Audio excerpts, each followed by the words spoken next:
There are actually several points that I would really encourage applicants to think about. The first thing is that you need to understand what the recommendations are about. Recommendation letters for business schools fundamentally are third-party endorsements.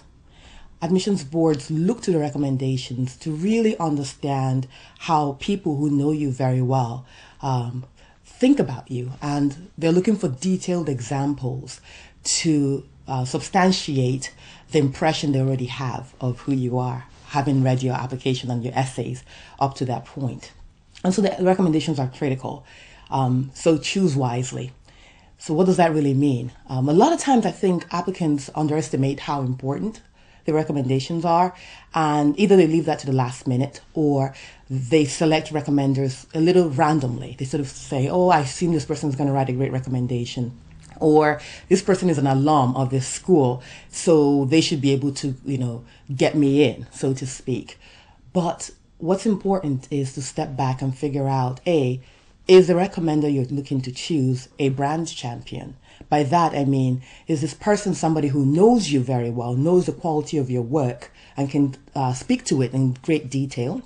And secondly, are they people who are invested in your success, will go to bat for you, and actually spend time writing those recommendation letters, as opposed to telling you, write it and I'll sign it? Or even in other situations saying, no, I'm not comfortable writing a recommendation for you. So it's very important applicants take the time to select the right person. Once you've chosen the right person, you've got to time it right, obviously. It's not ideal to choose a recommender who's extremely busy, obviously, and then ask him or her to write 10 recommendation letters. Think about the recommender's workload and respect their time. And so I think it's reasonable to ask a recommender to write 3 or 4, at the most 5 recommendations. I think when you go beyond 5, you're really pushing it, especially if you're crunched for time. You should give them about 6 weeks is a reasonable amount of time. But once you've gotten the right recommender, you've timed it right, you've now reached the point you've got to prepare them. So what do you give them to get them ready to represent you in the best light? You've got to first understand who your recommender is. Some people are information hoarders. They like to know a lot. Other people are more, give me a one-page succinct snapshot of who you are.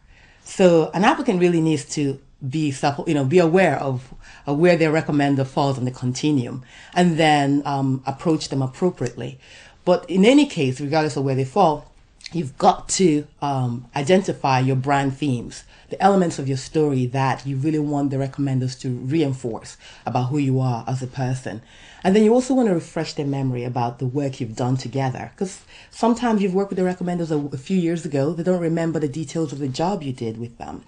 And so it's not a bad idea to put together a cheat sheet to remind them of the detailed examples of projects that you've worked on, and then sit down with them and make sure that they're on board. Don't assume that they're on board.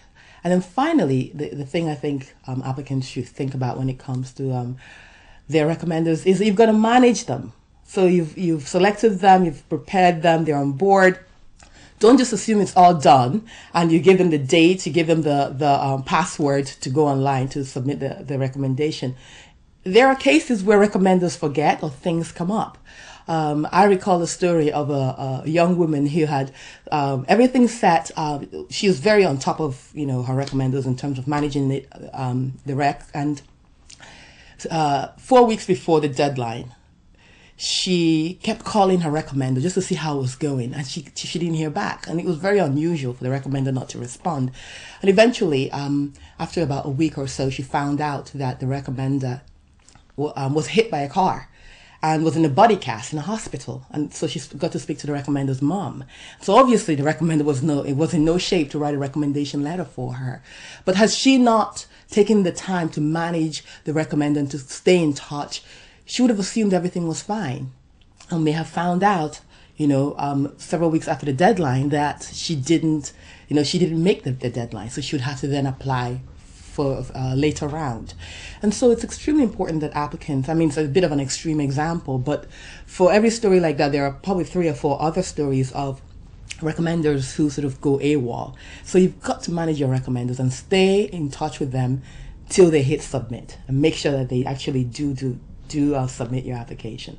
So those are the key points applicants need to think about when it comes to preparing and managing their recommenders.